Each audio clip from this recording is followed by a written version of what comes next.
Epistily ho an'ny Filipiana, toko voalohany.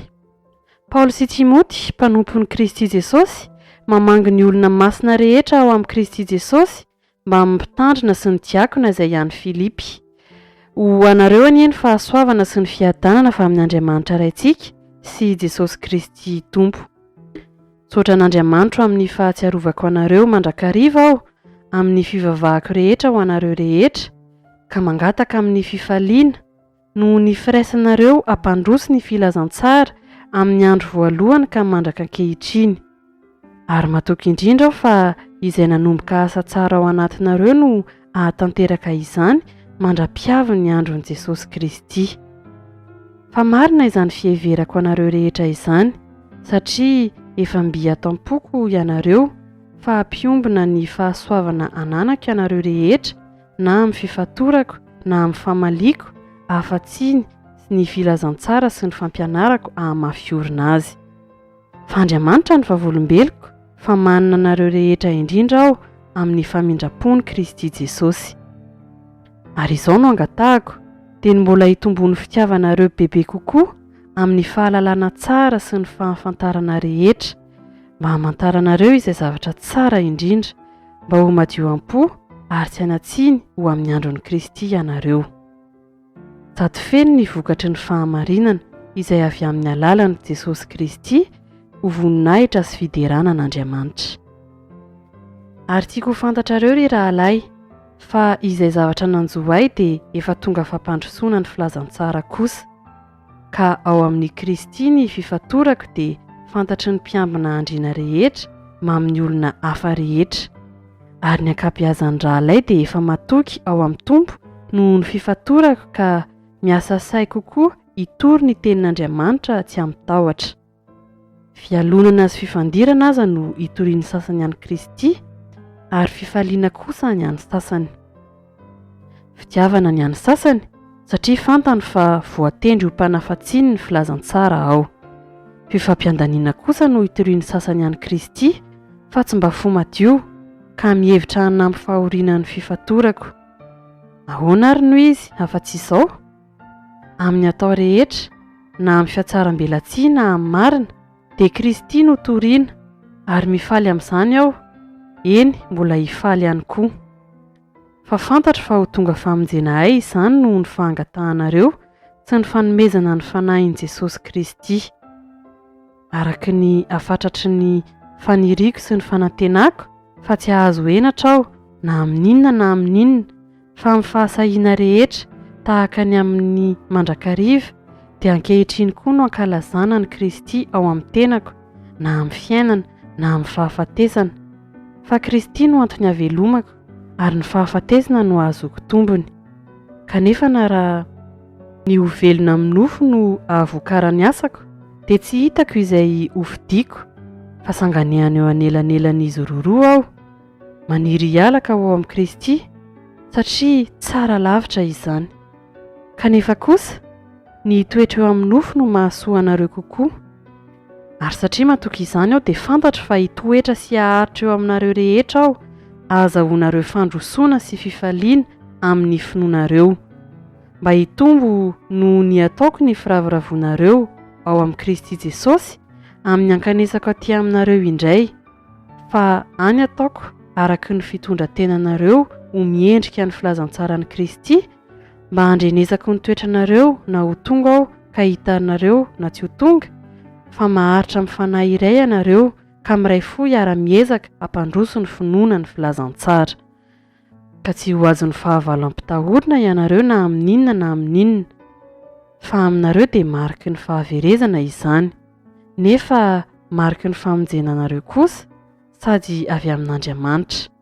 Fa ianareo efa nomena noho ny an'i Kristy ny tsy ino azy ihany fa ny hiaram-pahoriana koa noho ny aminy. Dia manana izany ady izany ianareo izay hitanareo teo amiko sady mbola renareo fa ato amiko ihany ankehitriny. Epistily ho an'ny Filipiana, toko faharoa. Koa raha misy famporisihana ao amin'ny Kristy, raha misy fampiononana avy amin'ny fitiavana, raha misy firaisana amin'ny fanahy, raha misy famindrapo sy fiantrana, dia tanterao ny fifaliako mba iraisanareo saina miray fitiavana, miray fo, miray hevitra. Tsy manao na inona amin'ny fifampiandaniana na mandrano tena foana, fa amin'ny fanetretena dia aoka samy hanao ny namany ho mihoatra noho ny tenany, ary samy mihevitra ny azy ihany fa samy ny amin'ny namany koa. Aoka ho ao aminareo izao saina izao, izay tao amin'ny Kristy Jesosy koa, izay na dia nanana ny endrik'Andriamanitra aza dia tsy nataony ho zavatra hofikirana mafy ny fitoviana amin'Andriamanitra, fa nofoanana ny tenany tamin'ny nakany ny endriky ny mpanompo sy nahatongavany ho manam-pitoviana amin'ny olona. Ary rehefa hita fa nanantare io olona izy dia nanetri-tena ka nanaiky hatramin'ny fahafatesana dia ilay fahafatesana tamin'ny hazo fijaliana. Koa izany no nanandratan'Andriamanitra azy indrindra sy nanomezany azy ny anarana izay ambony noho ny anarana rehetra, mba ho amin'ny anaran'i Jesosy no andohalehan'ny lohalika rehetra, na ny any an-danitra na ny ety an-tany na ny any ambanin'ny tany, sy aneken'ny lehilahy rehetra fa Jesosy Kristy no tompo ho voninahitr'Andriamanitra iray. Koa amin'izany ry malalako, tahaka ny nanekenareo mandrakariva, tsy fony teo aminareo ihany aho fa ankehitriny dia bebe kokoa aza raha tsy eo aho, miasa mitahotra sy niovotra hantanteraka ny famonjenanareo. Fa Andriamanitra ny miasa ao anatinareo, na ny fikasana na ny fanaovana hahatanteraka ny sitrapony.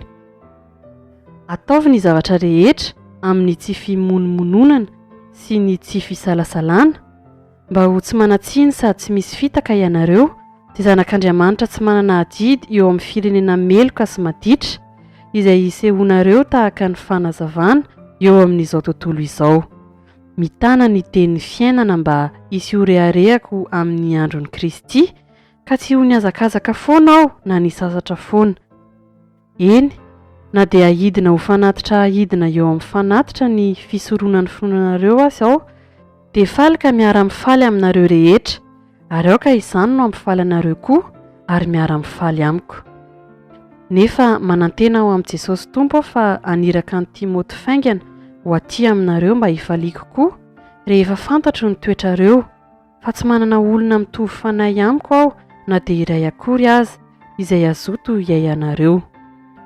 Fa izy rehetra dia samy mitady ny azy avy fa tsy ny an'i Jesosy Kristy. Izy kosa dia fantatrareo fa lehilahy voazatoetra fa efa niara nanompo tamiko teo amin'ny filazantsara tahaka ny zanaka manompo ny rainy. Ary izy no antenaiko irahina faingana rehefa hitako izay ho toetro, fa matoky ao amin'ny tompo aho fa ny tenako dia mbola ho afaingana koa. Nefa nihevitra aho fa tokony hampandehaniko ankaty aminareo Epafrodito, rahalahiko sady mpiray asa amiko no miara-mila namako, ary irakareo sy mpanompo hanome izay nilaiko.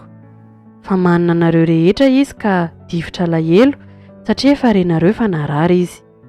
Eny, fa narary saika maty tokoa izy nefa Andriamanitra namindra fo taminy, ary tsy taminy ihany fa tamiko koa fandrao hanana alahelo mifanontona aho. Koa nazoto kokoa niraka azy aho mba hifalianareo rehetra rehefa hitanareo indray izy ary mba ho afaka alahelo kokoa aho. Koa raiso ao amin'ny tompo izy amin'ny fifaliana indrindra ary omeo voninahitra izay olona tahaka izany. Fa saika maty izy no niasan'i Kristy sady nanao ny ainy tsy ho zavatra mba hanefa izay tsy vitanareo tamin'ny fanompoana ahy. Epistily ho an'ny Filipianina, toko 7. Farany ry rahalahy, mifalia ao amin'ny tompo, tsy manahirana ahy ny manoratra teny averina fa mahatsara anareo izany. Tandremo ny tenanareo amin'ny amboa, tandremo ny tenanareo amin'ny mpanao ratsy, tandremo ny tenanareo amin'ny voaklema. Fa isika no voafora izay manompo amin'ny fanahin'Andriamanitra ary manao an'i Kristy Jesosy horeharehantsika ka tsy mitoky amin'ny nofo. Kanefa mba manana izay itokiko amin'ny nofo ihany aho. Raha misy olona hafa manao itoky amin'ny nofo, mainka fa izao. Fa voafora tamin'ny andro fahavalo aho, avy amin'ny fototra Israely dia avy amin'ny fireneny Benjamina, Hebreo sady avy amin'ny Hebreo aho araka ny lalàna dia fariseo. Araka ny zotom-po dia nanenjika ny fiangonana, araka ny fahamarinana avy amin'ny lalàna dia tsy nanantsiny. Nefa izay azoko tombony dia nataoko fatiantoka kosa noho ny amin'ny Kristy. Eny tokoa, fa ataoko fatiantoka avokoa ny zavatra rehetra noho ny fioarany hatsara ny fahalalana ny Kristy Jesosy tompoko izay niaretako ny fatiantoka ny zavatra rehetra ka ataoko taimboraka ireny mba hahazahoako an'i Kristy. Ary mba ho hita ao aminy aho tsy manana ny fahamarinako izay avy amin'ny lalàna fa izay avy amin'ny finoanan'i Kristy dia ny fahamarinan'Andriamanitra amin'ny finoana. Eny, mba ho fantatro izy sy ny herin'ny fitsanganany tamin'ny maty ary ny fiombonana tamin'ny fijaliany ka ampitoviana amin'ny endriky ny fahafatesany. Raha mba misy ahatratrarako ny fitsanganana amin'ny maty, tsy toy ny efa nahazo sahady aho na efa tanteraka sahady, fa miezaka aho hiazona izay niazonan'i Kristy Jesosy ahy. Ry rahalahy, tsy mbola ataoko fa efa nahazo ny tenako, fa zavatra iray loha no ataoko. Manadino izay zavatra ao aoriana ka miezaka hanatratra izay zavatra eo aloha. Eny, miezaka hanatratra ny marika aho ahazahoako ny lokan'ny fiantson'Andriamanitra ny ambony ao amin'i Kristy Jesosy. Koa aoka isika rehetra izay tanteraka hevitra izany, fa asehon'Andriamanitra aminareo izany raha sendra manana sain-kafa ianareo. Kanefa aoka ho amin'ilay efa azontsika sahady no mbola izorantsika. Ry rahalahy, aoka samy anahakay ianareo, ka dinio izay mandeha tahaka ny ananareo anay ho marika. Fa maro no mandeha izay efa nolazaiko taminareo matetika, sady mbola lazaiko aminareo amin'ny fitomaniana koa ankehitriny, fa fahavalony azo fijalian'i Kristy ireny.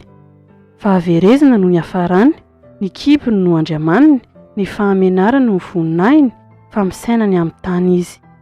Fa ny fanjakantsika dia any an-danitra, ary avy ihany koa no andrasantsika mpamonjy dia Jesosy Kristy Tompo, izay hanova ny tenany fihetretentinantsika ka hitovy endrika amin'ny tenany voninahiny, araka ny fiasan'ny heriny izay ahaizany hampanaiky ny zavatra rehetra ho azy. Episily ho an'ny Filipiana, toko 4. Ary amin'izany ry rahalahy sady malalako ny mahamanonay, fifaliako sy satro-boninahitro, tomoera tsara ao amin'ny Tompo ianareo ry malalako. Mananatra ny Eodia aho ary mananatra ny Sintike mba iraisaina ao amin'ny Tompo izy. Eny, mangataka aminao koa aho ry ilay tena mpiara-miasa amiko, manampy azy roa vavy, fa niara-niasa fatratra tamiko teo amin'ny filazantsara izy, mba amin'ny Klementa koa sy ny mpiara-miasa amiko sisa izay voasotra ao amin'ny vokony fiainana. Mifalia mandrakariva amin'ny Tompo, hoy izao indray, mifalia. Aoka ho fantatry ny olona rehetra ny fandeferanareo, efa mbiakaiky ny Tompo, aza manaina inona fa aoka ny fivavahana sy ny fifonana mba amin'ny fisaorana no entinareo manambara ny fangatahanareo amin'Andriamanitra amin'ny zavatra rehetra. Ary ny fiadanan'Andriamanitra izay mihoatra noho ny fahalalana rehetra hiaro ny fonareo sy ny hevitrareo ao amin'i Kristy Jesosy. Farany ry rahalahy, na inona marina, na inona manakaja, na inona mahitsy, na inona madio, na inona mahateo-tia, na inona tsara laza, raha misy antsara-panahy, ary raha misy dera, dia hevero izany. Ataovy izay efa nianaranareo sy efa noraisinareo ary efa renareo sy efa hitanareo tamiko, ary ho aminareo ny Andriamanitra ny fiadanana. Ary faly indrindra ao amin'ny Tompo aho satria nampitsomohinareo indray ankehitriny ny fiheveranay izay efa noheveranareo raha teo, saingy tsy mbola nahita andro anovana ianareo. Tsy filan-javatra nefa nanovako izany fa izao efa nianatra tsy herina na manao ahoana na manao ahoana. Malala hetra aho ary malala hitombo, na aiza na amin'inona, dia efa nampianarina ny hovoky sy honoana aho ary hanambesy alahelo. Mahay ny zavatra rehetra aho ao amin'ilay mampahery ahy. Kanefa nanao soa ianareo no niaraka ory tamiko ka niantra ahy. Ary fantatrareo koa ry Filipiana fa tamin'ny andohan'ny filazantsara, rehefa niala tany Makedonia aho, tsy nisy fiangonana nanandrara tamiko ny amin'ny fanomezana sy fandraisana afa-tsy anareo ihany. Fa fony tany Tesalonika zao dia nampanatitra ho ahy indray mandeha hamana indroa ianareo hamonjy ahy. Nefa tsy toy ny mitady ny fanomezana noho izany, fa mitady ny vokatra izay hitombo ho voninahitrareo aho. Fa manana ny zavatra rehetra aho sady manana ambiampy aza. Feno aho rehefa nandray tamin'ny Epafrodito ilay zavatra nampitondrainareo, dia anitra kasitrahana fa natitra tian'Andriamanitra sady ankasitrahany. Fa Andriamanitra natanteraka izay rehetra tokony ho anareo araka ny hareny amin'ny voninahitra no amin'ny Kristy Jesosy. Ary ao an'Andriamanitra raintsika anie ny voninahitra mandrakizay. Amen. Manao veloma ny olona masina rehetra ao amin'ny Kristy Jesosy. Manao velomanareo ny rahalahy izay ato amiko. Manao velomanareo ny olona masina rehetra, indrindra fa ny ankohonan'i Kaisara, ho amin'ny fanahinareo anie ny fahasoavan'i Jesosy Kristy Tompo. Amen.